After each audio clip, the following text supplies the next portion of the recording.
Hello students, today we are going to study the ratio analysis. So we will study the multiple aspects of ratio and uses of ratio in this lecture. So first of all, we will study what is the financial statement analysis. The financial statement analysis is used to assess the financial performance of the business in the past, present and future condition. It also helps us to find the strength and weaknesses of the particular firm, and it helps us to take the further decision based on this analysis. There are two primary tools used in financial statement analysis. First is ratio analysis and another is the financial statement analysis. In that we can study the industry, the sector and the firms and the performance.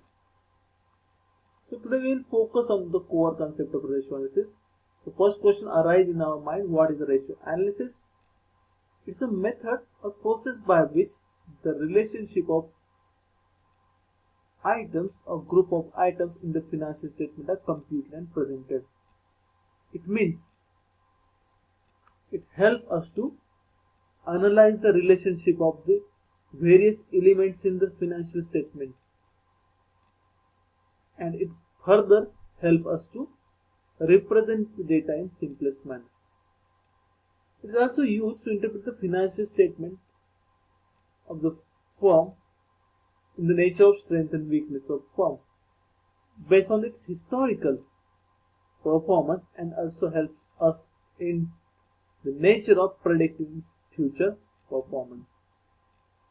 The ratio analysis is a mathematical yardstick that measures the relationship between the figures or group of figures which are related to each other and are mutually interdependent.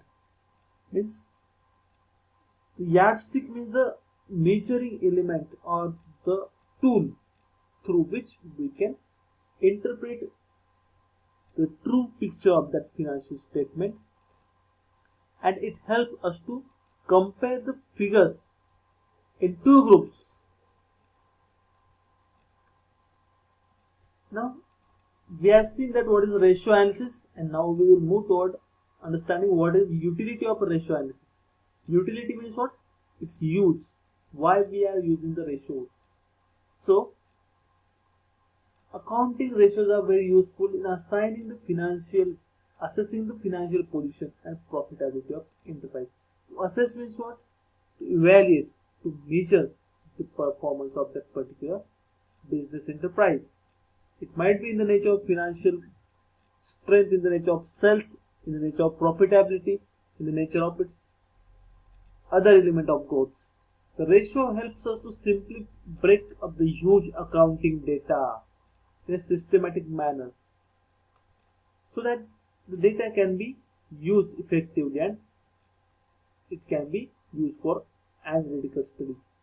So the simplification and breaking the huge data in systematic manner is possible because, as we have studied the balance sheets of multiple multinational corporations which has multiple elements in that financial statement, but we can break this data to simply take the business decisions. Useful data can be categorized as per our need. Why this categorization, breaking of the data is needed? It helps the management to take the decisions in the nature of planning the growth of organization, controlling the expenditure, forecasting the future growth prospects. It also helps us to draw the trend in behavior of certain aspects of company. So trend means what? Trend means it's a pattern through which we can identify the decline or incline in the nature of sales, profit and other elements too. Further, the ratio analysis play a very important role in scrutiny and analysis of credit analysis. So ratio analysis is important in the security and credit analysis. Why? Because while we are giving credit to anyone, any debtor, any customer, we have to analyze its financial soundness. We can do it with the help of ratio analysis. Ratio also assists investor in making sound investment decisions based on shareholders and company's performance. In the nature of, if I am an investor or I am a person who wish to invest in a particular type of business or industry, I will identify or I will study the financial health of that company. If the financial health is very good, then I will put my hard earned money in that company. Else, I will not put the same money. Simply, this ratio analysis also makes inter-firm comparison and evaluation possible, which helps in survival of competitive environment. So, ratio analysis can help you to compare the two different companies in the same sector. You can compare the performance of MRF Tire Company versus Apollo Tire Company's financial performance. So I will decide on the basis of the ratio analysis which company is performing better in the nature of profitability, in the nature of sales, in the nature of growth, and then I will decide in which company I should invest.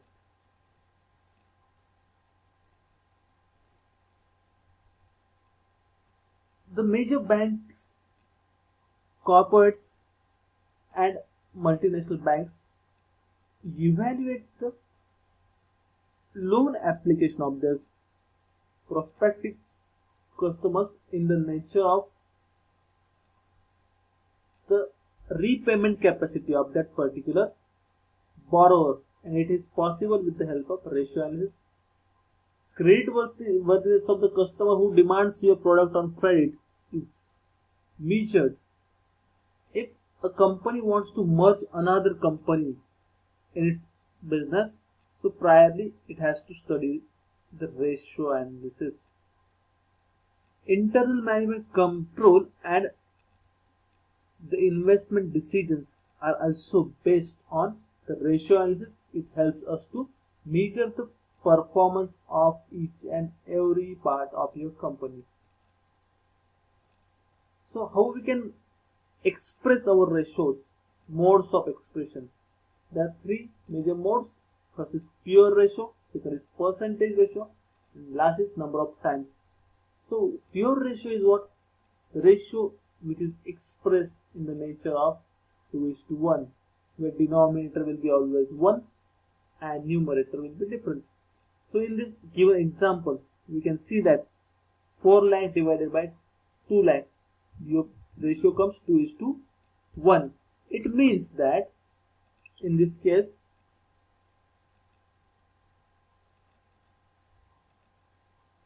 the ratio is 2:1.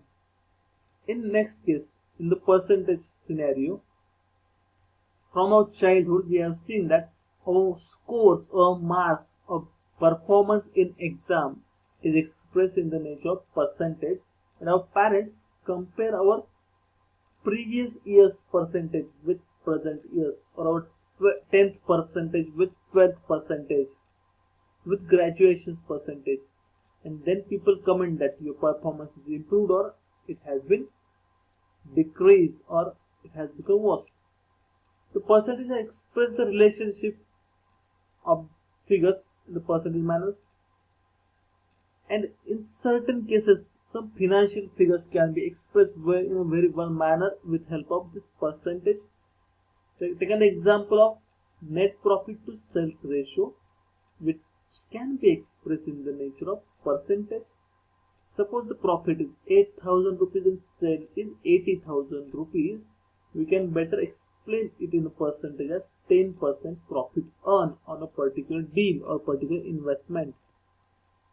So percentage ratios are used in certain cases. Next is number of times. In order to know the movement of stock during a year, one has to find out its stock turnover. So number of times the stock has been turned into sales is measured in the nature of number of times ratio. So the formula is cost of goods sold divided by inventory of stock. So in this given example, 4 lakh rupees is your cost of goods sold divided by average stock 50,000.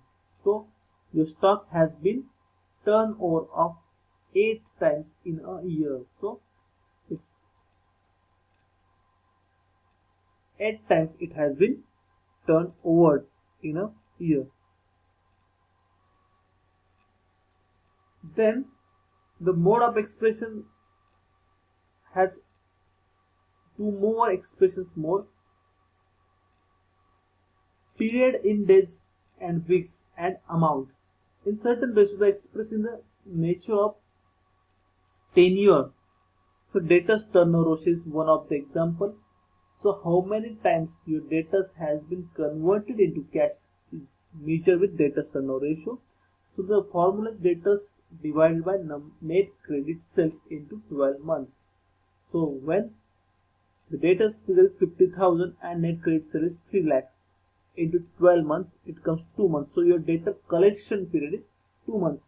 In this case, the lower the better is considered in debtors turnover ratio, because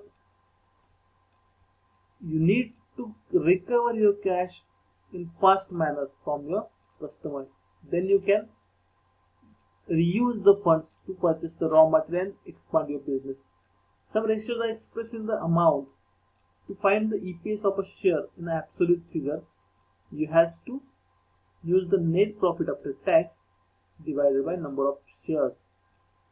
It comes 80,000 upon 4,000 shares. It comes 20 rupees EPS per share. Earning per share is 20 rupees per share. So it has to be expressed in the number.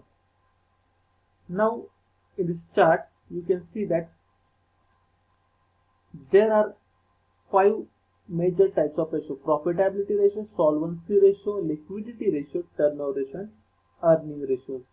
So profitability is expressed in the nature of gross profit ratio, net profit ratio, operating profit ratio, and return on capital employed ratio. In short, all the returns has been computed in profitability ratio if you want to check the profitability of the business. Solvency ratio expresses your ability to repay the debt, ability to repay of that particular business. In that, the debt equity ratio expresses the amount of debt and equity's proportion in business. Interest coverage ratio expresses the ability of business to repay the interest of that particular loan which has to be provided by the bank. Liquidity ratio expresses you the liquidity of funds in that particular business. It comprises current ratio and quick ratio. In turnover ratio, fixed asset turnover ratio, inventory turnover ratio, and receivables turnover ratio. All these ratios express how many times your fixed assets, inventories, and receivables turn into your cash. Earning ratio. The earning ratio expresses the PE ratio, earning per share ratio, or return on net worth ratio. It's expressed in the nature of figures as we have seen in the example. Right, this is for the day. In next lecture, we will study the balance sheet ratio. Thanks a lot. Have a great day.